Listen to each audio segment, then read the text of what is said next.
మహాభారతం శల్యపర్వం తెలుగులో 53వ ఎపిసోడ్. అది సరిగ్గా రాత్రి సమయం. కౌరవ శిబిరాలలో అందరూ మేల్కొనే ఉన్నారు. కర్ణుని మరణం అందరినీ అంతగా కలచివేసింది. దుర్యోధనుడు ఆరుబయట నిల్చుని భవిష్య మార్గాన్ని గురించి ఆలోచిస్తున్నాడు. కర్ణుని తలచుకుంటూ కన్నీరు వత్తుకుంటున్నాడు. ప్రతి విషయానికి ప్రతి సమస్యకు కర్ణదుశ్శాసన శకుని త్రయంతో సమావేశమై చర్చించే తాను ఇప్పుడు ఒంటరివాడై ఆలోచిస్తున్నాడు. కృపాచార్యుడు తన గుడారం నుండే దుర్యోధనుని చూచాడు.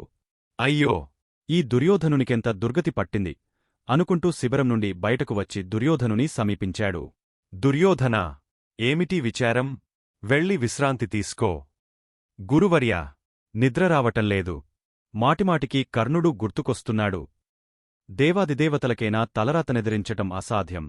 గురుదేవా, నేనెవరినైతే నమ్ముకుని ఈ యుద్ధానికి దిగానో వారందరూ నన్ను విడచి ఒంటరిని చేసి వెళ్ళిపోయారు. దుర్యోధనుని గొంతు గాద్గదికమైంది. కొద్ది క్షణాలు అలా కదలిపోయాయి.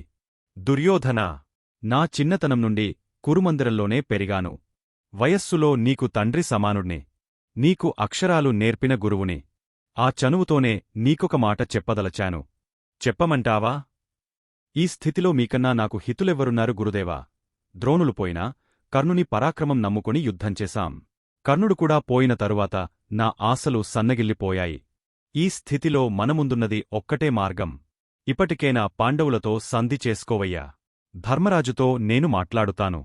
పగలు పోరుషాలు మరచి అందరూ కలసి బ్రతుకవచ్చు. వాళ్ల రాజ్యాన్ని వారికిచ్చి నీ రాజ్యాన్ని నీవు పాలించు. విషాదంగా నవ్వాడు దుర్యోధనుడు.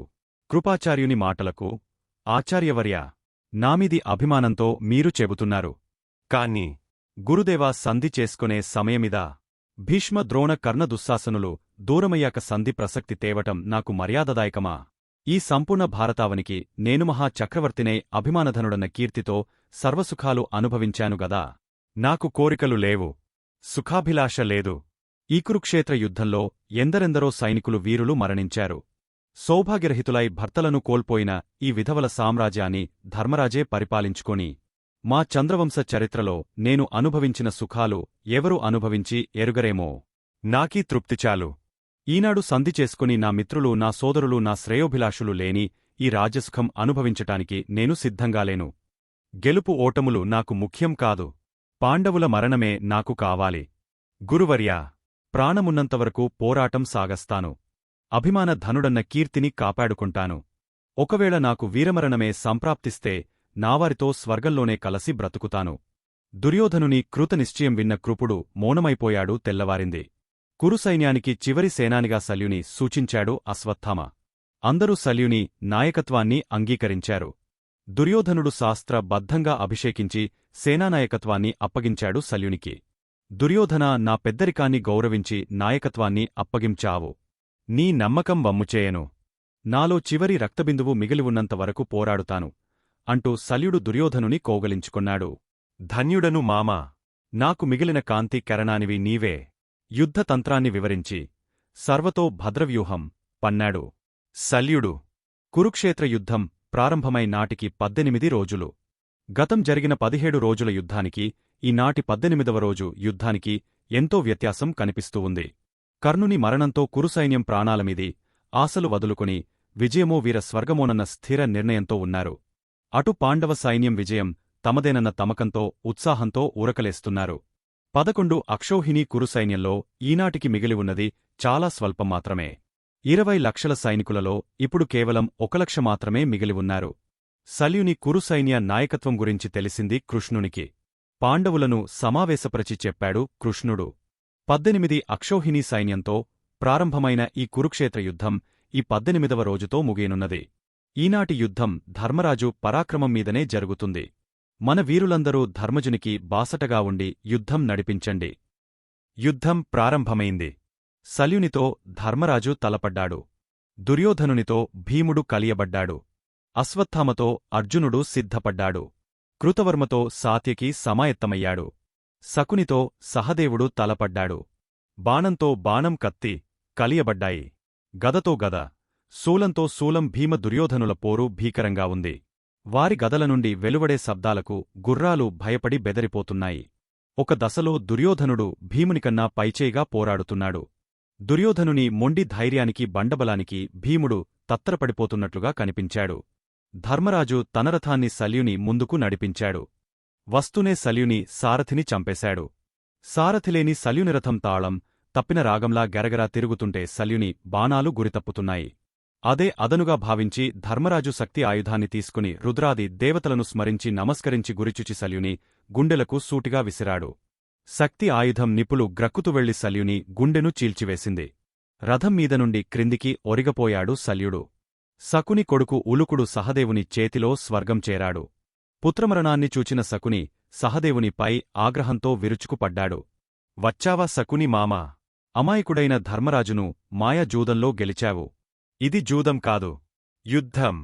నీ మాయలమారి ఎత్తులు ప్రదర్శించు. శకుని, ఈ నిముషంతో నీ బ్రతుక్కి చెల్లుచీటి వ్రాస్తున్నాను చూడు అంటూ నిశితాస్త్రంతో శకుని తలను ఆకాశానికి ఎగురగొట్టాడు. దుర్యోధనుడు నిరాశ నిస్పృహలతో కురుక్షేత్రానికి దూరంగా నడిచి వెళ్లాడు. అప్పటికి సరిగ్గా మధ్యాహ్నమయింది. కురువీరుల్లో అశ్వత్థామ, కృపాచార్యుడు, కృతవర్మ మిగిలారు. ఉభయ సైనికులలో 5,000 మంది మాత్రమే మిగిలారు. యుద్ధరంగలో దుర్యోధనుడు కనిపించటంలేదు. అందరికీ దుర్యోధనుడేమైపోయాడన్న ఆతృత కలిగింది. పాండవులు దుర్యోధనుని కోసం వెదుకుతున్నారు. మధ్యాహ్నానికే యుద్ధం నిలచిపోయింది. 100 చదరపు మైళ్ల సువిశాల సమతల ప్రదేశమైన కురుక్షేత్రం రక్తసిక్తమై మరుక్షేత్రంగా ఉంది. 20 లక్షల సైనికులు ఇక్కడే కన్నుమూశారు. రాచరికపు రాజసంతో మీసాలు మెలివేస్తూ జైజధ్వానాలు పలికించుకున్న వేలాది వీరులు సవాలుగా మారి దిక్కుమొక్కులేని అనాథలై కుక్కనకల పాలైపోయారు. అధికార దాహం, రాజ్యకాంక్ష, అసూయాద్వేషాలు, పగ పట్టింపులు సవాలుగా మారి చెడుకంపు కొడుతూ ఉన్నాయి. వైధవ్యం నింపుకున్న లక్షలాది మంది అమాయక స్త్రీలేడ్పులు ఆకాశానంటుతున్నాయి. కురుక్షేత్రమంతా శోకక్షేత్రమైపోయింది. 11 అక్షౌణుల సైన్యంతో వందిమాగధుల స్తుతిస్తోత్ర పాఠాలతో జైజధ్వనాలు పాలికించుకుంటూ మదించిన మాదాపు తెనుగులా కురుక్షేత్రంలో కాలుపెట్టిన దుర్యోధనుడు ఇప్పుడు ఒంటరివాడై గద భుజాన వేసుకుని నిర్వికారంగా నిరాశ నిండిన దున్హకంతో కురుక్షేత్రాన్ని వదలి వైశంపాయన సరోవరం వైపుగా దెబ్బతిన్న ముసలి సింహలా అడుగులేస్తూ ఒక్క సైనికుడైనా వెంటలేకుండా ఒంటరిగా నడుచుకుంటూ వెళుతున్నాడు. అహో! ఎంత విచిత్రం! అలవిమాలిన అహంకారానికి దేవుడిచ్చిన కానుక ఇది. దుర్యోధనునికోసం వెదికారు పాండవులు. ఎంత వెదికినా దుర్యోధనుడు ఎక్కడా కనిపించకపోయేసరికి ఆత్మాహుతి చేసుకున్నాడేమో అన్న అనుమానం వచ్చింది అందరికీ. పాండవులు విజయానందంతో శిబిరాలకు చేరుకున్నారు. సంధ్యాసమయం కావస్తున్నది. కృప, కృతవర్మ, అశ్వత్థామలు దుర్యోధనునికోసం వెదుకుతున్నారు. సంజయుని ద్వారా దుర్యోధనుడు వైశంపాయన సరోవర ప్రాంతంలో ఉన్నట్లు తెలుసుకున్న ముగ్గురు వెంటనే సుయోధనుడున్న ప్రాంతానికి చేరుకుని చాలాసేపు గతమంతా జ్ఞప్తి తెచ్చుకున్నారు. అప్పుడు అశ్వత్థామ దుర్యోధనునితో, మహారాజా, ఇప్పుడు మన కర్తవ్యమేమిటి? అని అడిగాడు. రాత్రి కావస్తున్నదిగదా. మీరు ముగ్గురూ ఈ రాత్రికి ఎక్కడైనా తలదాచుకోండి. నాకు జలస్తంభన విద్య తెలుసు. ఈ రాత్రికి ఈ సరస్సులో ఉండిపోతాను. ఉదయమే మనమందరం కలుసుకుని భవిష్య ప్రణాళికను గురించి ఆలోచించుకొందాం అన్నాడు దుర్యోధనుడు. అశ్వత్థామ, కృపాచార్య, కృతవర్మలు అక్కడనుండి వెళ్ళిపోయారు. వరుణమంత్ర ప్రభావంతో దుర్యోధనుడు నీటిలోదిగా విశ్రమించాడు. జలస్తంభన ప్రభావంతో ఎన్ని రోజులైనా నీటిలో దాగవుండగలడు దుర్యోధనుడు. దుర్యోధన వధ. దుర్యోధనుడు వైశంపాయన సరోవరంలో దిగ దాక్కోవటం పక్షులను వేటాడే బోయవాళ్లు చూచారు. దుర్యోధనాదుల సంభాషణ అంతా విన్నారు. వెంటనే పాండవ గుప్తచారులకు వార్తనందించారు. దుర్యోధనుడు దాగివున్న చోటు పాండవులకు తెలిసిపోయింది. మరునాటి ఉదయమే కృష్ణసమేతంగా పాండవులందరూ వైశం పాయన సరోతీరానికి చేరుకొన్నారు. దుర్యోధనుడు మడుగులోనే ఉన్నాడన్న విషయాన్ని పరీక్షించి ధృవీకరించుకొన్నారు. కృష్ణ, దుర్యోధనుని బయటకు రప్పించటమెలా? అన్నాడు ధర్మజుడు.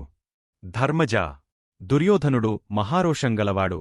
వానికి పౌరుషం కలిగేటట్లు కోపం పుట్టించేలాగా తిడితే వాడంతటవాడే బయటకు వస్తాడు అన్నాడు కృష్ణుడు. దుర్యోధనుని రెచ్చగొట్టి బయటకు రప్పించటానికి సిద్ధమయ్యాడు ధర్మజుడు. దుర్యోధన, మహావీరుడవు, అభిమానధనుడవు, కురుకుల రాజువు, రారాజుగా పేరు పొందినవాడవు. ఈనాడు పరికిపందవై ప్రాణరక్షణ కోసం నీటి మడుగున దాగుండిపోయావా? భీష్మ, ద్రోణ, కర్ణ, శల్యాదులు నీకోసం ప్రాణాలు సమర్పించారు. ఎందరెందరో వీరుల ప్రాణాలను బలితీసుకుని నీవొక్కడి ప్రాణం నిలుపుకోవటానికి వైశంపాయన సరోవరంలో నక్కివున్నావా? అడవిలోని కార్చిచ్చుకు భయపడి ఎలుకలు కలుగులోనికి దూరినట్లు పాండవ ప్రతాపం చూచి బెదిరిపోయావా? నీవంటి పెరికివాడు, స్వార్థపరుడు ఇంతటి మహాయుద్ధానికి సాహసించటం హాస్యాస్పదం కాదా? రాజలోకమంతా నిన్నుక ధూర్తునిగా రాజసంలేని రాజుగా పరిహసింపరా తల్లి గాంధారి కడుపున చెడపుట్టావు నీవు. ఛీ! కులహీనుడా! నీదొక జీవితమా? తరువాత ఏం జరుగుతుంది అనేది నెక్స్ట్ వీడియోలో చూద్దాం. మా వీడియో మీకు నచ్చినట్టు అయితే లైక్ చేయండి, షేర్ చేయండి, ముఖ్యంగా సబ్స్క్రైబ్ చేసుకోవడం మరచిపోకండి. మీ సలహాలు సూచనలు ఏమైనా ఉంటే కామెంట్ చేయండి.